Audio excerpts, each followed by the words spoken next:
Le bilan est donc effroyable en Espagne. Au moins 39 morts après la collision entre deux trains. Un chiffre qui n'est hélas que provisoire. Les autorités locales insistent bien là-dessus.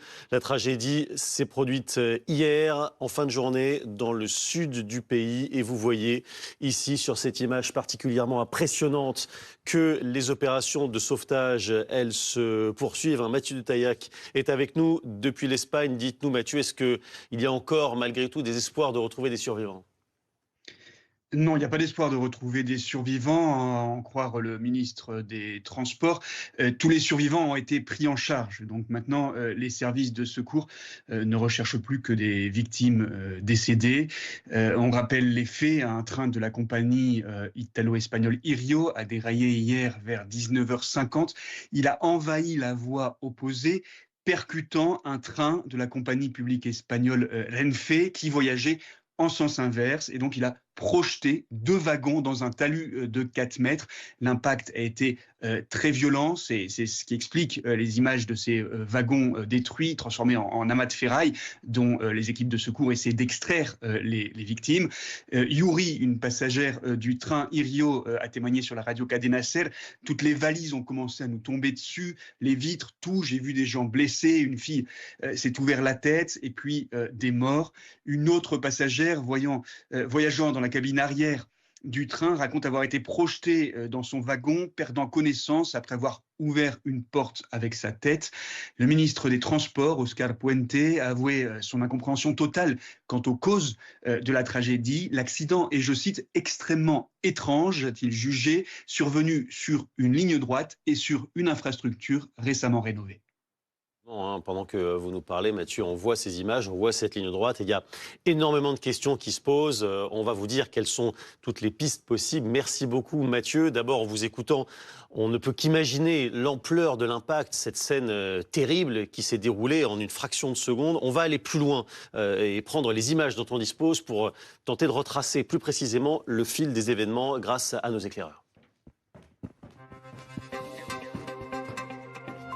Et c'est vous, Fanny Wegscheider, qui avez ce matin rassemblé les images les plus fortes. Oui, voici un diaporama, des images vraiment arrêtées pour vous figurer la violence de ce qui s'est passé. On voit des voitures éventrées, des wagons retournés, renversés, qui ont donc déraillé, des vitres, vous le voyez, complètement brisées, soit par les passagers, soit par les secouristes, des amas de tôle, de vitres brisées, avec ces évacuations un peu catastrophes. Ça vous illustre vraiment ce choc qu'il y a eu à cet endroit. On va le voir sur cette carte, dans le sud de l'Espagne hier soir. On est entre Malaga, au sud, ici en Andalousie, en direction de Madrid, au niveau de la gare de Adamuz. C'est là que la collision a eu lieu entre ces deux trains. Regardez dans le détail ce qu'il s'est passé. Un premier train part, on va le voir dans le déroulé, à 18h40 de Malaga. Il doit se rendre à Madrid, ce premier train de la compagnie Irio. Il avance et quand il arrive vers Adamuz, ces derniers wagons sortent du rail, sans raison connue encore pour l'instant, et rencontrent le train qui arrive en face, cette fois-ci un train de la compagnie Renfe, avec une centaine de personnes à son bord, et qui donc lui rentre dedans et dont les deux premiers wagons déraillent également. Voilà le choc qui a eu lieu donc sur ce site de Adamuz hier soir, donc aux alentours de 19h45. On le disait, cela pose beaucoup de questions, évidemment, puisque le ministre des Transports le disait, et comme Mathieu de Taillac l'a rappelé, la situation est assez inédite. Les experts se posent des questions puisque, en l'état actuel, le premier train donc accidenté, Irio, était un train assez neuf. Il a été fabriqué en 2022. Il a été rénové à peine jeudi dernier. Et puis surtout, cette portion de ligne grande vitesse où l'accident a eu lieu, c'était une portion rectiligne, donc sans difficulté majeure, et qui avait été aussi récemment rénovée. Et oui, merci beaucoup, Fanny. C'est vrai que cet accident, il est étrange. Voilà, c'est l'expression employée ce matin par les autorités espagnoles. En attendant d'en savoir plus. D'abord, Patrick, donc cette dernière info que nous donnait il y a quelques instants Fanny, le train avait été révisé jeudi dernier seulement. Oui, et pour tout vous dire, je connais un petit peu cette région de l'Andalousie et ça fait plusieurs années qu'il y a des rénovations à la fois des trains mais surtout des infrastructures. C'est très visible depuis les autoroutes. On est dans une région qui est montagneuse avec notamment la Sierra Nevada et vous avez de longs, très longs viaducs qui sont posés et construits dans cette région. Et encore une fois, oui, et il n'y a pas besoin d'être très fort dans les infrastructures pour comprendre qu'il y a des lignes droites et que ça nous paraît totalement incompréhensible pour l'instant. Mais ce secteur-là, vraiment dans toute l'Andalousie et notamment sur un trafic extrêmement dense entre des grandes villes de l'Andalousie, Séville, Malaga, Cordoue et Madrid, il y avait assez peu de chances pour que cet accident arrive. Et pourtant, les derniers wagons d'un des deux trains ont déraillé à des vitesses de plus de 200 km/h. Et on va mettre les différentes hypothèses sur la table, évidemment. D'abord, Ludovic Pingano, évidemment, une catastrophe de ce niveau-là. On n'a pas l'habitude, c'est rarissime, heureusement. Comme il y a des précédents d'ailleurs qui sont de même ampleur. Vous avez déjà vu ce genre de choses arriver ou pas? En France, il faut se souvenir déjà de l'accident de Brétigny-sur-Orge. C'était en 2013, le 12 juillet 2013, qui avait fait 7 victimes et de très nombreux blessés, presque 70 blessés. Où là, on avait clairement identifié la cause de l'accident, puisque c'était une éclisse, donc une barre de fer en fait, qui avait cédé et qui avait provoqué à la fois le déraillement et le fait que 4 voitures s'étaient couchées sur les voies. Je rappelle également, on n'en a pas beaucoup parlé à l'époque, on avait échappé à une catastrophe puisque un RER arrivait à contresens et a pu s'arrêter à temps, sans quoi il venait lui aussi percuter les voitures qui étaient couchées sur les voies. Donc oui, il y a des précédents, mais il faut rappeler que le transport ferroviaire reste particulièrement fiable. Les accidents sont extrêmement rares.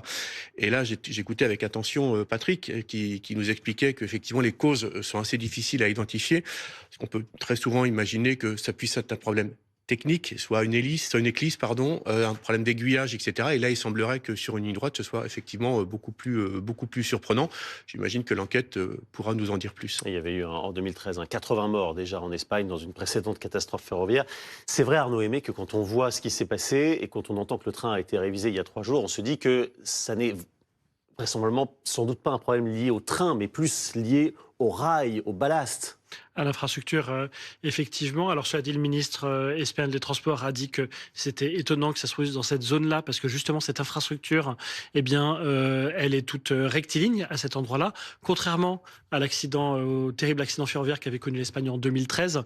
C'est-à-dire qu'à l'époque, le train à grande vitesse avait eu l'accident sur une courbe, et le train abordait beaucoup trop vite cette courbe. Ça, c'est quelque chose qu'on connaît. Les trains qui arrivent trop vite dans les courbes, c'est vrai qu'on l'a déjà vécu. Il y avait eu un essai aussi en France qui avait mal tourné, on s'en souvient, de façon dramatique. Et pareil, c'était dans un virage parce que le train arrivait trop vite.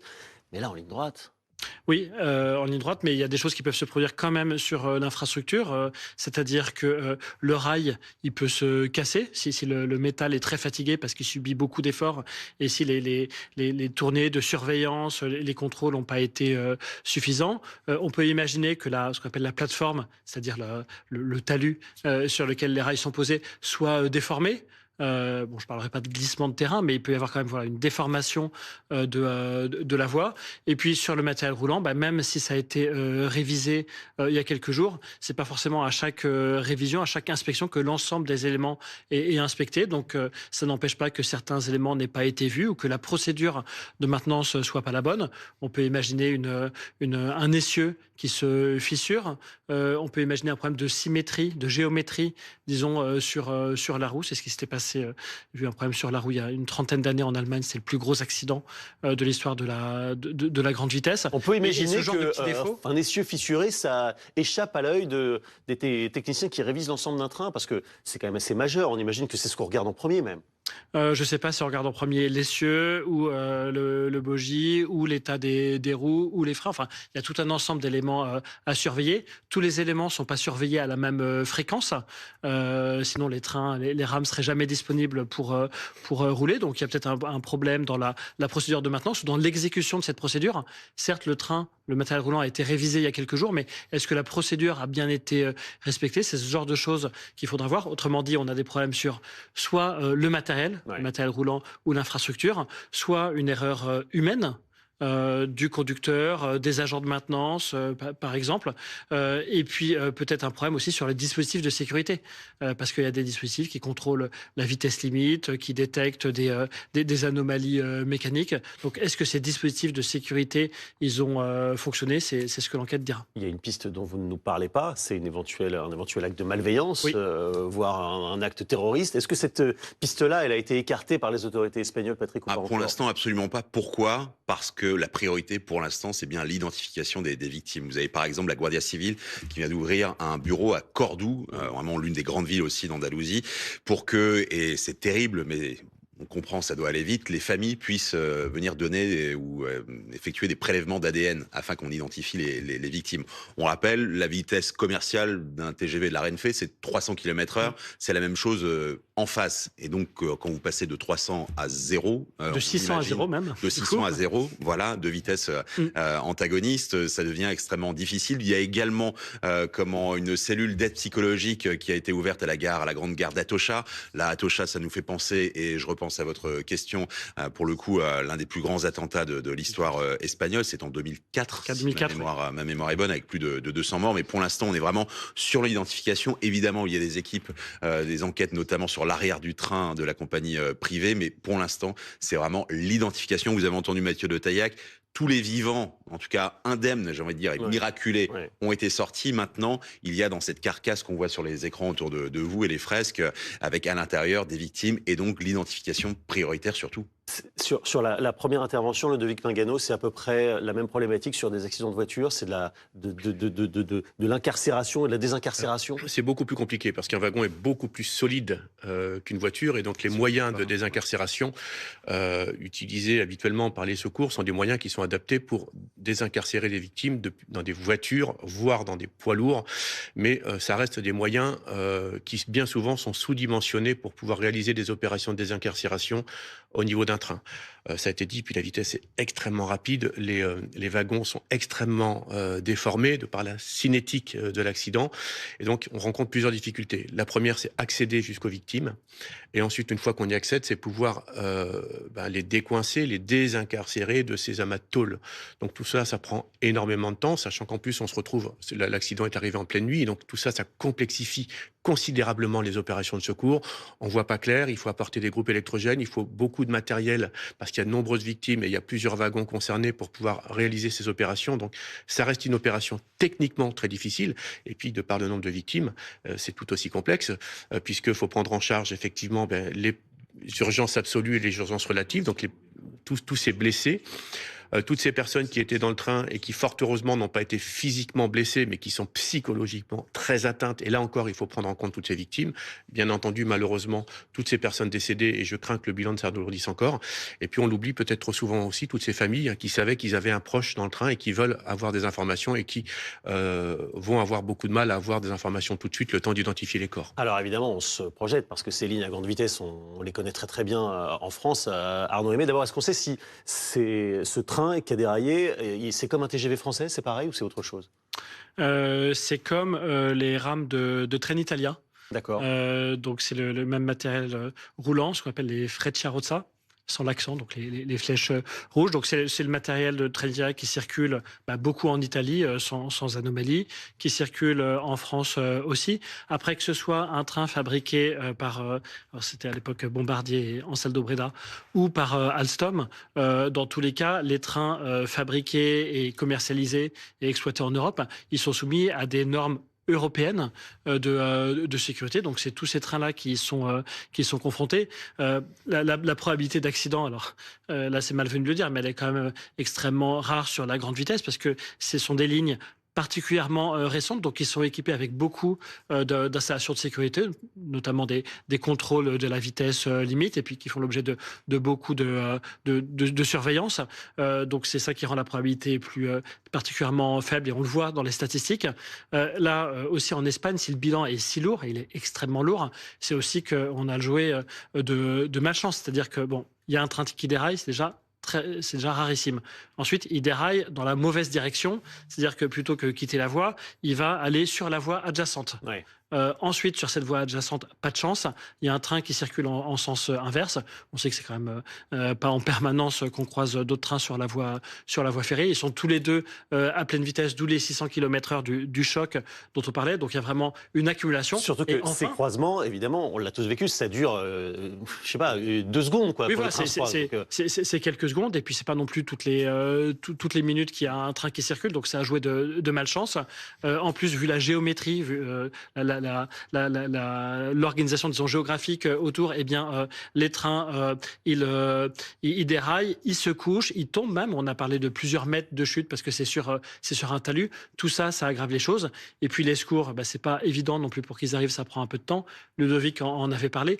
Je rappelle aussi une différence par rapport à la route, c'est que les accidents de la route, ça se passe sur les routes. Et sur les routes, du coup, c'est assez facile d'y accéder pour des engins de secours, des engins de désincarcération. Les voies ferrées, c'est beaucoup plus difficile d'accès. À chaque fois qu'il y a des drames, évidemment, on se demande comment éviter que ça se reproduise. Et faut-il augmenter encore de plusieurs crans les niveaux de sécurité? C'est vrai que quand on rentre dans un train, Ludovic Pingano, on se sent en sécurité, on se dit il peut rien arriver. Il n'y a pas de ceinture de sécurité, par exemple. Est-ce que ça peut faire partie des pistes à l'avenir? Voilà, quand on est assis, on met la ceinture de sécurité, un peu comme dans un avion. Oui, alors on peut rajouter effectivement... À 300 km/h de toute façon. Ça, on peut rajouter plein de mesures, mais à 300 km/h, effectivement, ou 600 km/h, les chocs sont extrêmement violents. Il faut le rappeler, ce sont des accidents qui sont très, très rares. Et si on s'intéresse aux probabilités, puisque moi j'entends souvent dans mon métier, des gens me disent non, mais ça ne peut pas nous arriver, ça n'est pas possible, on a fait des calculs statistiques, ça ne peut pas arriver. Et puis malheureusement, on le voit toujours, que ce soit des catastrophes industrielles, que ce soit dans le milieu des transports, que ce soit des catastrophes naturelles. Les probabilités, l'approche probabiliste, comme on dit, n'existe pas. Il faut avoir une approche déterministe pour que ce type de catastrophe arrive. C'est une succession de défaillances techniques, humaines, et puis c'est de la malchance pour que 2 trains se croisent juste au moment où l'un des trains déraille. Enfin, statistiquement, ça n'est pas possible. Et pourtant, ça arrive. Donc je crois qu'on peut... Alors bien sûr, il faut réaliser un retour d'expérience de cet accident, comprendre exactement ce qui a pu se passer et savoir si effectivement on peut mettre en place des barrières pour limiter les effets de cet accident, notamment sur les victimes. Maintenant, je crois qu'il ne faut pas rêver. À partir du moment où on veut rouler de plus en plus vite, des chocs à 300 km/h, l'être humain n'est pas adapté pour encaisser ce type de choc. Arnaud Aimé.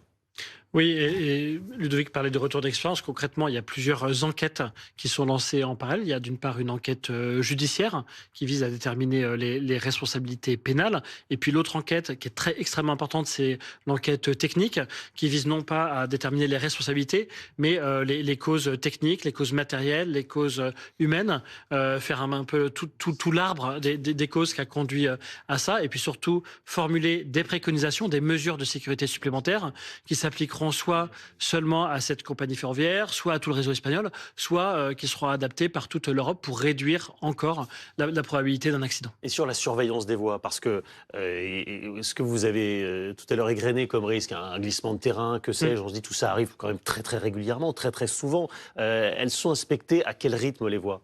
Alors ça arrive quand même beaucoup moins souvent sur des lignes à grande vitesse qui sont de conception moderne plutôt que sur des voies du 19e siècle. C'est quand il y a des déformations de la voie, c'est quand même en général sur les voies les plus anciennes.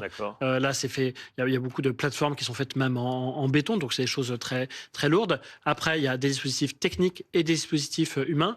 Les dispositifs techniques, c'est quoi? Eh bien, c'est des capteurs qui mesurent l'éventuelle déformation de la plateforme. C'est aussi des rames à grande vitesse qui sont sans voyageurs, mais qui mesurent en temps réel, disons, toute la géométrie de la voie. Et puis les moyens humains, eh bien, c'est des tournées de surveillance qui sont très fréquentes sur les lignes à grande vitesse pour détecter une anomalie technique, ou bien parfois, vous parliez d'actes de malveillance, pour détecter aussi éventuellement des objets, des gros objets sur la voie qui peuvent, si le train le percute, eh bien, qui peuvent faire dévier le train de sa voie. Alors justement, c'est un peu une question qu'on s'est tous posée aussi quand on prend le train.